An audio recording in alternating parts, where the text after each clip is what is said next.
L'analyse des études de cas peut être un très bon moyen de comprendre son prospect et avoir un discours adapté. Mais aussi, avoir un use case, ça sert vraiment beaucoup en prospection, en rendez-vous et en vente.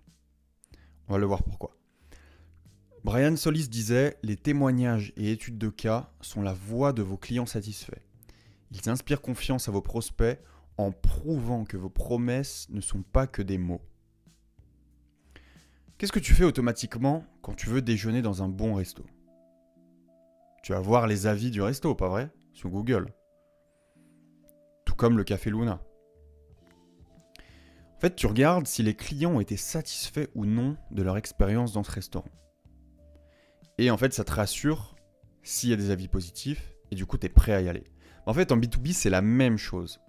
Tes prospects, ils regardent tes avis sur Google, tes études de cas, les entreprises avec qui tu as déjà travaillé et le résultat que tu leur as apporté. En fait, ça leur permet de se projeter sur une éventuelle collaboration et de les rassurer. Robert Cialdini appelle cela la preuve sociale dans son livre Influence et manipulation. Et en fait, c'est pareil, quand tu vas sur la page web de Leadpanda, tu verras une tonne de témoignages. Et d'ailleurs, c'est peut-être grâce à l'un d'eux que tu nous as rejoints.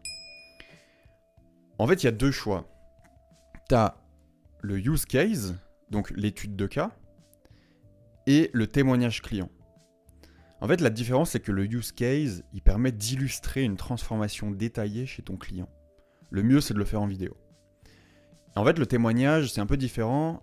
Il permet d'avoir un avis sur ta prestation. Le mieux est de demander un avis Google. Mais généralement, dans le témoignage, ils ne vont pas détailler la transformation. C'est pour ça que le use case est beaucoup plus puissant. Donc, premièrement, il faut que tu demandes un use case vidéo en priorité. Après, tout le monde ne sera pas forcément à l'aise de le faire. Mais sinon, tu peux te rabattre sur un témoignage Google. Ou alors un use case.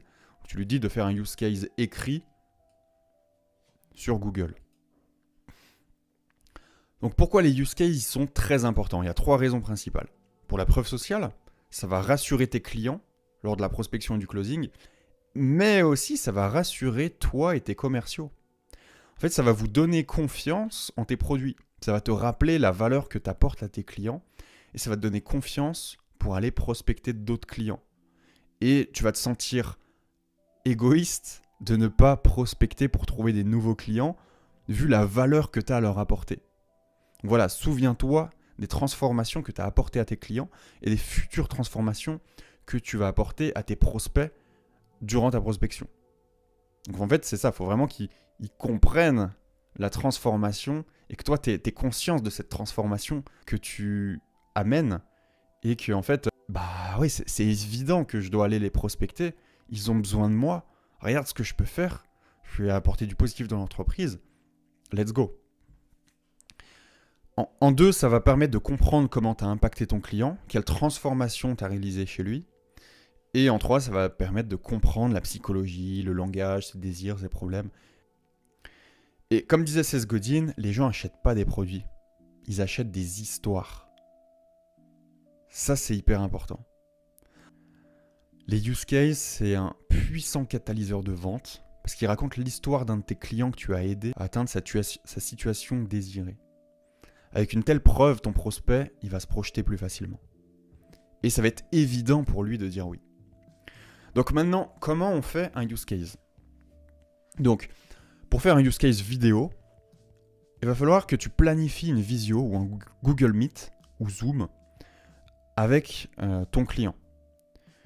Il faut bien que tu veilles, donc teste avant, à ce que tu puisses enregistrer la vidéo. Ça, c'est hyper important. Ensuite, donc pour lui demander, tu peux utiliser ce script. Donc soit tu l'appelles, ou soit tu lui envoies un mail ou un message, peu importe. Donc tu lui demandes. Donc ensuite, il accepte. Et pendant du coup l'appel visio, au début, il faut bien que tu lui rappelles le contexte pour pas qu'il soit surpris de l'utilisation de la vidéo. Donc typiquement, tu peux t'en servir pour ta prospection, sur ta plaquette commerciale, sur ton site, etc. Une fois que c'est bon, tu démarres l'enregistrement. Et ensuite, tu fais le déroulé de l'entretien. Donc tu redis, bah voilà, bonjour, merci d'avoir accepté, ou alors, enfin, un truc du genre. Donc Donc ensuite, tu commences, bah voilà, est-ce que tu peux me présenter ta société et ce que tu fais? Voilà, il se présente. Ensuite, les enjeux problématiques, les objectifs qu'il voulait atteindre, qu'est-ce qu'il a déjà essayé, qu'est-ce qui n'a pas vraiment marché, comment s'est déroulé l'accompagnement, les étapes, les résultats que tu as eus, notamment en chiffres, en quoi l'accompagnement était différent, quelles sont ses valeurs ajoutées, pourquoi tu conseillerais de nous faire confiance, notre différence, notre plus-value, nos valeurs. Donc tu vois qu'à partir de ça, c'est vraiment la meilleure manière de faire un use case et un témoignage. À partir de ça, tu recueilles énormément d'informations, des verbatims, des expressions, des mots que tu vas pouvoir utiliser dans ton discours commercial, mais aussi ça te fait une étude de cas en béton à présenter à tes futurs prospects pour leur montrer ce que tu as réalisé concrètement chez tes clients actuels. Donc ensuite, tu arrêtes l'enregistrement et voilà, off, tu continues un peu la conversation et tu peux lui demander, bah voilà, est-ce que tu pourrais nous mettre en relation avec une autre personne dans ton réseau qui serait susceptible d'être intéressée par notre offre, de ton service, bah, si jamais tu pourrais nous recommander.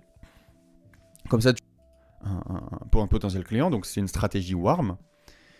Donc une fois que tu as la vidéo, tu peux faire un léger montage, faire des coupures si besoin sur canva.com. Tu l'uploads la vidéo sur YouTube et tu copies le lien partageable. Et ensuite, tu diffuses le use case à ta prospection en phase de closing, dans des mails récapitulatifs, dans des mails d'offres. J'en ai pas parlé, mais tu peux faire aussi une vignette comme ça sur Canva.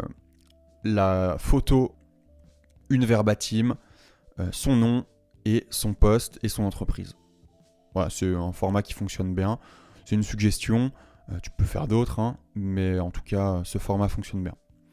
Donc ici, tu peux voir un exemple concret d'un témoignage qu'on a fait pour un de nos clients. Et ici, c'est un témoignage client via Google.